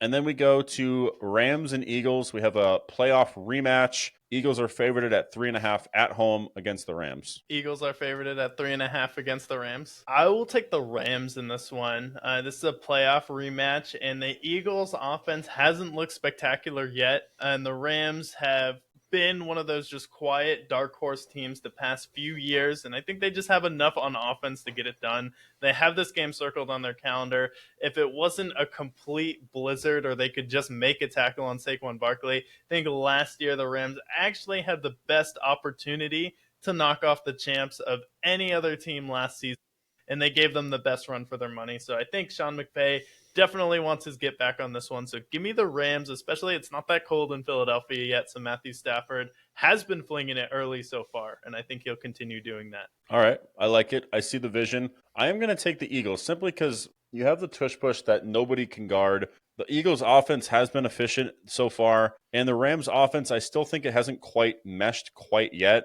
I like what I've seen from Puka Nacua and Matt Stafford, but I think the Eagles can contain the Kyron Williams of the world and the other weapons. So I'll take the Eagles. I think the spread, though, will go in the Rams' favor. 3.5. I think by the end of the week, it's probably 4. So I would take the Rams to cover. I think this comes down to a field goal potentially, but I think Jake Elliott ultimately wins them for the Eagles potentially. It's going to be a great game overall, but I'll take the Eagles. Jalen Hurts will have to throw the ball at some point if they're going to win. And I hope he can do it.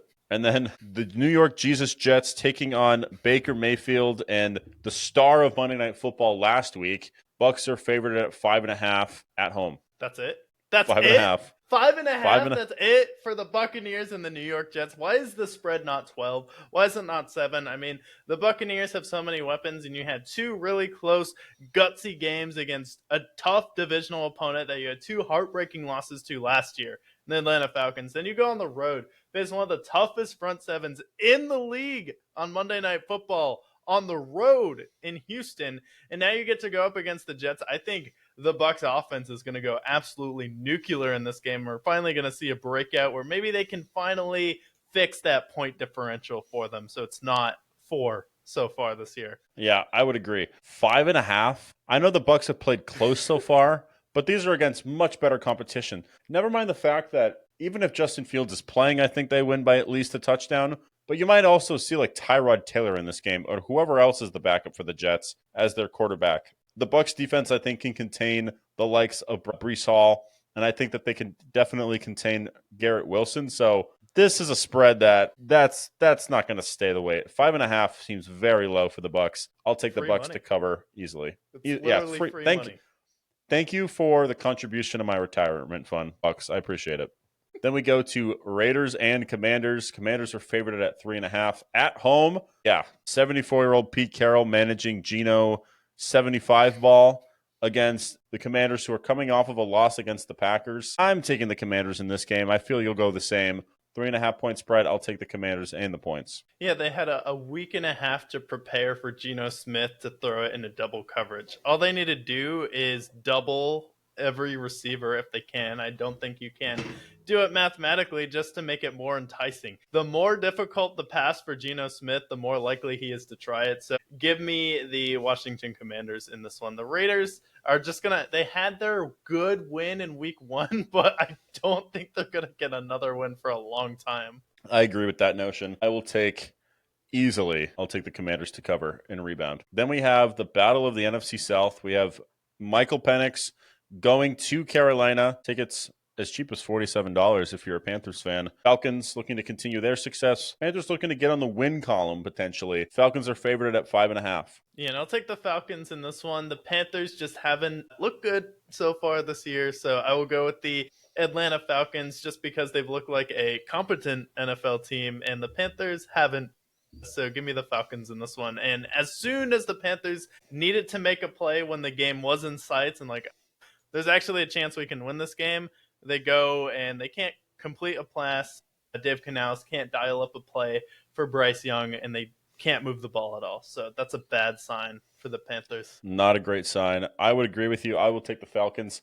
Plus, they have way more firepower. The Panthers can't stop a nosebleed. I like what I've seen from Bijan. I like what I've seen from Drake London. Give me the Falcons. And Panthers, don't have Bryce Young throw 55 times, please. We don't want that. And then in the AFC South, we have Texans and Jaguars. Jaguars are favored at 1.5. Had a tough game against the Bengals for the Jaguars. And then the Texans are coming off of the loss to the Bucs on Monday Night Football. In this game, I'm taking the Texans. I don't see how the Texans fall to 0-3. They're a great team. They have a great defensive line. CJ Stroud, and then obviously they have Nico Collins. I just see the way the AFC South looks like it's playing out.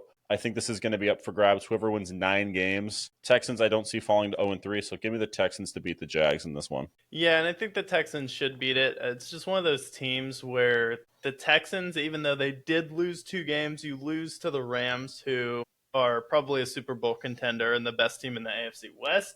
And then you lose to the Tampa Bay Buccaneers, who have consistently won their division, and Baker Mayfield has just been on a mission ever since he's gotten to Tampa Bay. So the Jags, the way they lost that game to the Bengals, they are just still not very stellar. So I think the Texans defense alone will be able to take it home for them. Alrighty. So now we move to the 1 o'clock slates, or should I say the 4 o'clock slates for you East Coasters. How about Broncos and Chargers? Chargers are favored at 2.5 at home in SoFi. Justin Herbert with that new Madison Beer swagger.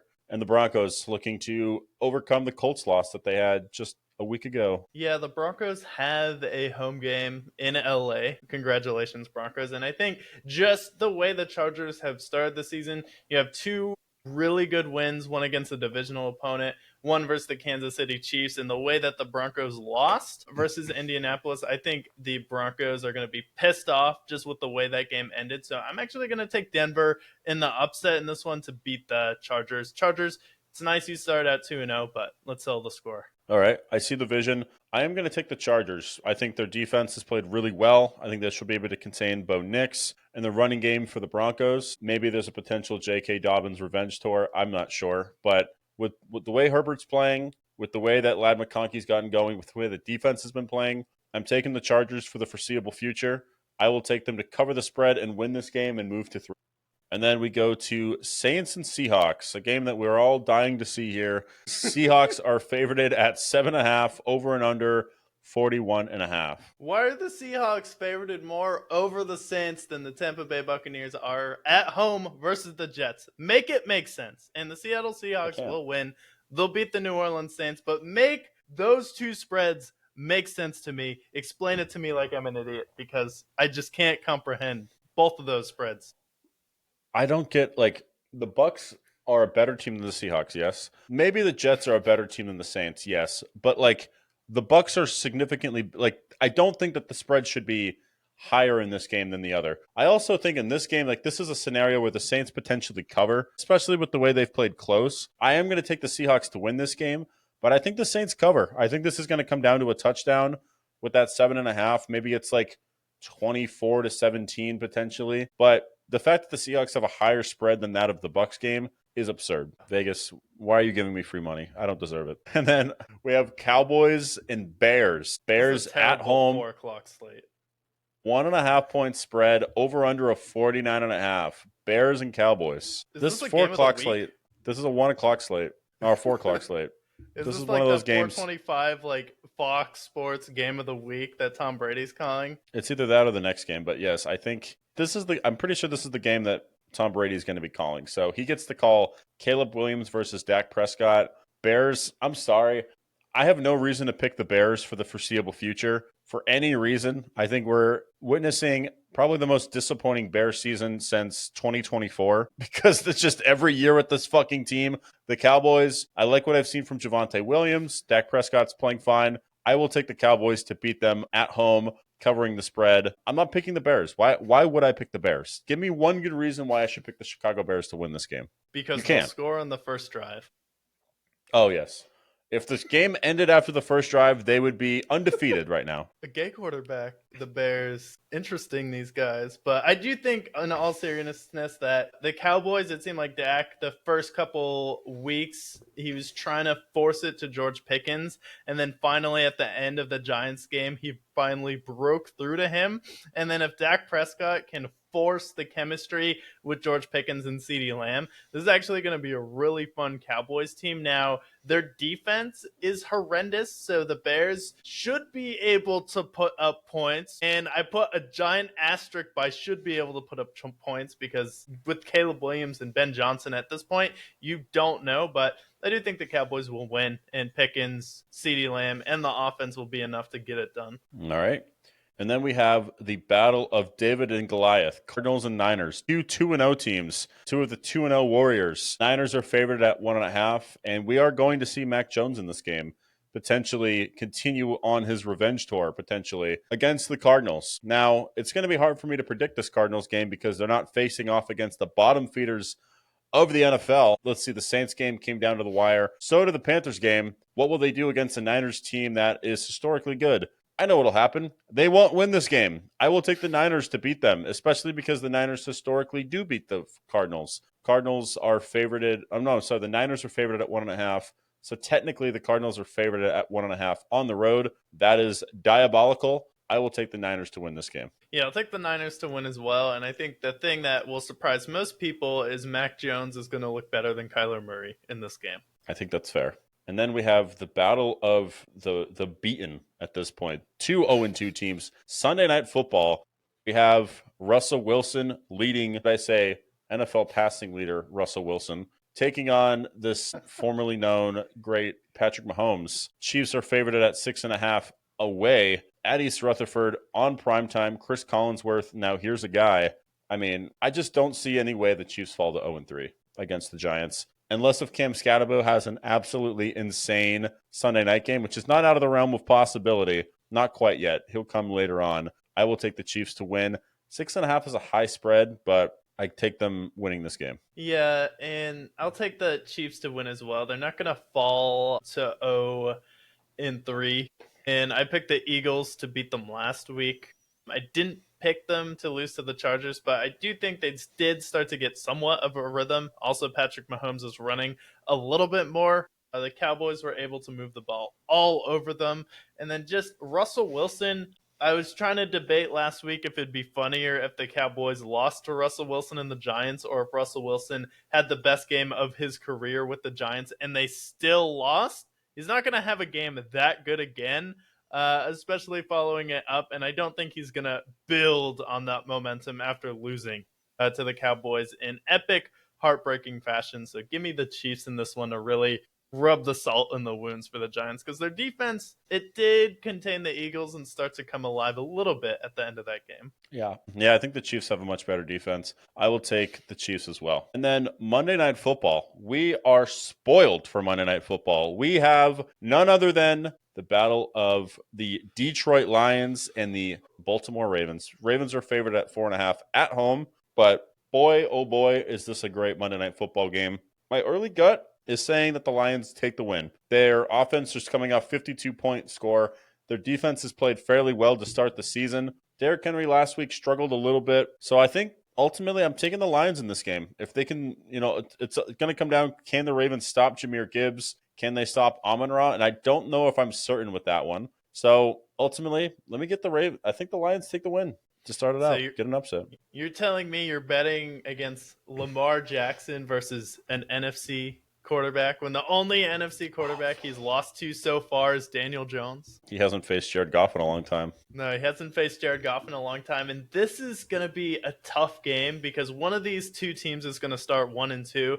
And I think the team that it would affect the most if they started 1-2 would be the Detroit Lions, especially since they have to keep pace with the Green Bay Packers. And the Green Bay Packers have a very easy schedule, which we went over earlier, where they really don't have a tough game until week 9 against the Philadelphia Eagles. And it's pretty much just cupcakes. So they could legitimately start out 7-0. And the Lions have already lost to them. So I think it's also perfect that the Lions had a massive offensive explosion and then they get an extra day of rest for Monday Night Football, and then they get to go to Baltimore. And I just think they have so much more firepower than the Baltimore Ravens. And the Ravens secondary has been a little bit shaky to start. You still blew that game versus the Buffalo Bills where Josh Allen was able to lead them all the way back. So it seems like the Ravens, there still is some room for error. So I just think overall the Lions are the better team right now, and they need this win more than the Ravens do. It's fine for the Ravens if they go out there, make a statement win versus the second best team in the NFL. But I do think the Lions need to keep pace with the Packers, so they can't really lose too many games. Yeah, I agree. I also think the AFC North is way more up for grabs right now than that of the NFC North. So I like this game as well. And then for the Ravens, I know they face the Chiefs the following week, but following that, the schedule gets fairly easy moving forward. So I think the Ravens can afford to fall in this game. So we both are taking the Lions upset. Yeah, no Joe Burrow, old Aaron Rodgers, and Dylan Gabriel, Shador Sanders. I'm not sold. But you have been recapped. You have been previewed. And you now know the top 5 best and worst teams according to the Brickyard. We'll be back here at 9 p.m. Eastern Time next Tuesday. Every Tuesday live stream, you know this, moving forward. So we expect to see you here again come next Tuesday. Yeah, we'll be here next Tuesday, and then we'll continue our regular segments as well, including Brick reacting to things so we can clip farm on the show, because we do like to clip farm things other than sports. So we'll go over that at the end of the show and then what we've been watching. So today, I thought it'd be fun to go over the top 5 worst states to be homeless. And then I asked ChatGPT which states have the worst weather to be homeless in.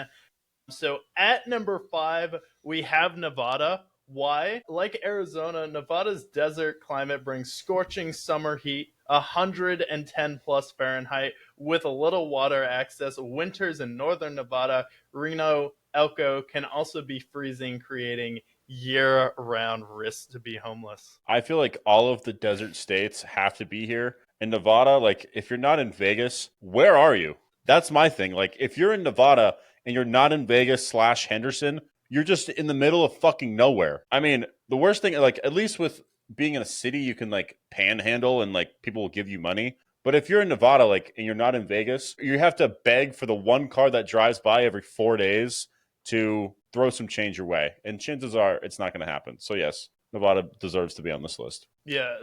I don't know, man. I'm just a real fan of Reno. I think it's a nice town.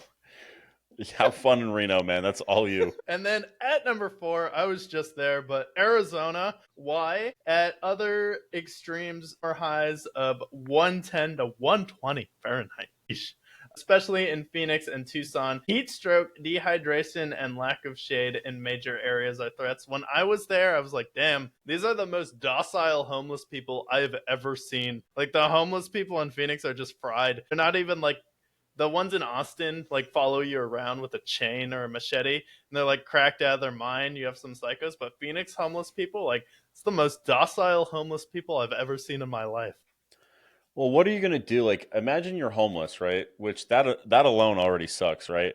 And then you go outside, there's no shade, and it's 110 degrees from 5 a.m.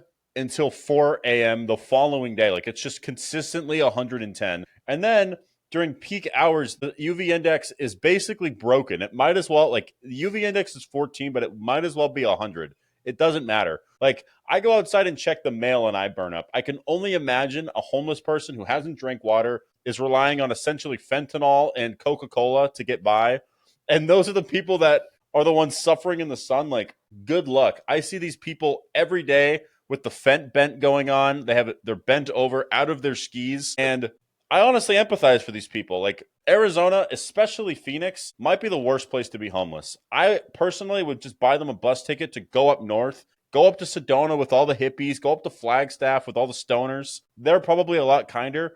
But if you're in Phoenix, Arizona, good fucking luck being homeless. I think like Sedona though is gonna be one of those towns like you've watched Rambo where they just like bust him out of the town repeatedly. I feel like Sedona and Flagstaff, we really only saw like one or two homeless people. I think they just bust them to Phoenix. Like they do that in Manchester too, where they would just bust the homeless people so they're not in our pristine communities to the city. Yeah, they probably would. And that's, if I was in their position, I'd probably do the same. So we have those first 2 states pretty warm. The next 3 states is where it gets cold. At number 3, North Dakota. Why? Extreme winter cold, often negative 20 Fahrenheit or colder. Blizzards, wind chill, open plains make exposure deadly fast. Good luck. You better build an igloo. But then are you Yeah, homeless better. if you have an igloo?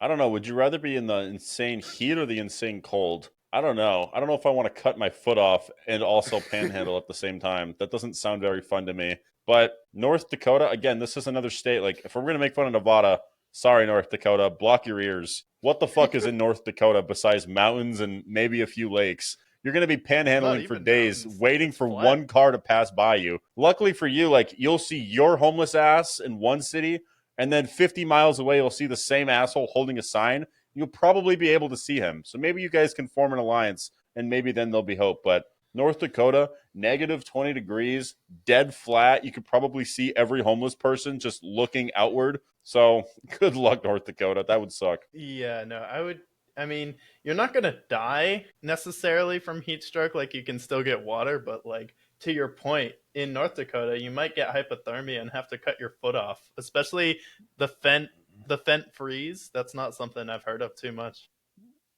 I haven't heard about it either. And then at number 2, we have Minnesota. Why? Known for the coldest winters in the continual U.S., temps routinely drop below 0 Fahrenheit with harsh wind chills plus heavy snow. You're basically in Canada. especially at the top of Minnesota. Yeah, have fun with that, Minnesota. I'm sorry, but like, I mean, at least Minnesota has a city, kind of. I mean, the what do they call it? The Twin Cities or whatever the fuck. I don't know. Minnesota, again, it's the same problem that you're gonna have with North Dakota. Like, it's flat, so you're gonna see everybody there that's also homeless. You're gonna have to deal with the insane cold, insane wind chill. You probably don't have either foot by the end of the winter, and then what? How many people are in Minnesota ultimately? Outside of Minnesota, the actual city? Yeah, I would leave immediately. Yeah, and then Tim Walz is your governor. Give me a break. Good luck. And then at number one, this one's pretty obvious, but Alaska. Why? Winters are brutally cold with temps dropping below -30 Fahrenheit in many areas. Long, dark winters and frequent snowstorms make survival outdoors extremely dangerous, not to mention that Alaska typically ranks pretty high as far as crime per capita because it's dark for a period of the year. So they literally have to have cops and security guards at the stores. And then also, you might get eaten by a bear on top of the weather. Yeah, I mean, I think if I wanted to punish a homeless person for committing a crime, I'd say, "That's it. You're going to Alaska." Because there's nothing worse than going to Alaska. I feel like I would rather go to jail than go to Alaska at this point. As a person who's not a fan of the cold, would I rather be endured to -30 degrees or would I rather get raped in the shower? I don't know. I think I would rather take jail over this because -30 degrees. And then not only that, you go outside during the day and there is no sunlight. You go to bed at night and there is no sunlight. You wake up in the morning and you guessed it, there's no sunlight. There's literally no sunlight for a period of time in Alaska. And then not only that, what is there to do besides, I don't know, ice fishing in Alaska? Maybe someone in the comments that's an Alaskan native, maybe you can tell me the life of an Alaskan. But I would beg you, hey, why don't you go to the actual America, the 48 connecting states? Get out of Alaska if all you can, even if that means spending temporary time in Canada to get to America. But -30 degrees, you have bears fighting you. You have potentially walruses fighting you. And your punishment of being in Alaska just continues onward, ongoing, on and on. I thought I felt bad for the Arizona natives that are burning up. No, they would probably be happier to be burning in the hot sun and getting sunshine than going to literally the dark abyss that is Alaska. Yeah, So, no, yes. I agree. And then Alaska also, like, you have a lot of like just criminals and crazy people that run away there. If you just look up true crime cases in Alaska, you'll find some pretty disturbing stuff there. But just to recap our list, at number 5 for worst states weather-wise to be homeless in, we have Nevada, Arizona, North Dakota, Minnesota, and Alaska. Yeah, I think Phoenix, I wouldn't want to be homeless in Phoenix. But I don't know, I think Phoenix probably deserves to be number 5. I think it would be worse to be homeless in Nevada because you still have all the cons of it, Phoenix, but it's the entire state and there's nothing there, so nobody's there to help you. And all these other cold states, like, oh my God, Alaska, that's hell. You want to send me to hell? You're sending me to Alaska. I think I'd rather go to prison than go to Alaska, and I'll stand by that statement. There you have it. So that is what Brick is reacting to this week. Another good reaction, definitely good stuff there. Which leads me to, what have you been watching, movies, listening to, or playing this week? Yeah, so haven't really been doing too much watching wise, but I've been getting back into the classics. I re-listened to Good Kid Mad City, and good lord, is Good Kid Mad City just, that might arguably be Kendrick's best album, honestly. From start to finish, the way it tells the tale from him and his friends going on a case throughout the whole story. You have classics like Bitch Don't Kill My Vibe, you have Backseat Freestyle, you have Sing About Me, I'm Dying of Thirst, Real. Like all of these songs on this album, I'll probably go back and listen to Pimp a Butterfly as well, but recently re-enjoyed listening to Good Kid Mad City. Kendrick, obviously, we've heard about him quite a lot over the last year with the Drake beef, but went back, listened to an album that I wasn't super keen on when I first listened to it, but over the last decade, it's definitely aged on me well. I think now it's just recently hit its 13th year of being out, so highly recommend. But yeah, Good Kid Mad City, back in rotation. Listened to it in a pump earlier today, and Very big fan. Yeah, no, that's definitely a good album, and I think for me, I like it the most as far as any of Kendrick's albums, just because it's his voice is the least annoying on that one. Where when I first started trying to listen to Kendrick, the album that was out was Damn, and I wasn't used to his voice yet, so it's kind of just off-putting for me. So I feel like if you're gonna start listening to him, it's definitely Good Kid, Mad City, and I like that it has that classic hip hop feel with the production where the beats are good, and then I think the song with Dr. Dre is probably my favorite one on that. Yeah, it's great. It's the great album because I feel like you could put it in the 80s, 90s, 2000s, or the 2000s, and it would fit perfectly within those eras, you know? So, and I think also like Dr. Dre production, I think, is on most of it. You have enough features on it so that you get, some different perspectives. I know, like, on the remixes, they have Drake doing on Bitch Don't Kill My Vibe. You have Jay-Z on the original cut of it. Like, you have some big hitters on it. And I feel like this was the first album that he really exploded on from it because he had like Section 80, but I feel like Good Kid, Mad City is what put Kendrick on the map, essentially. Yeah, no, that was like definitely his coming out party into the industry. For sure. But what have you been watching, listening to, etc.? Yeah, so movie I watched this week while we were on vacation was a movie called American Made. Came out back in 2017.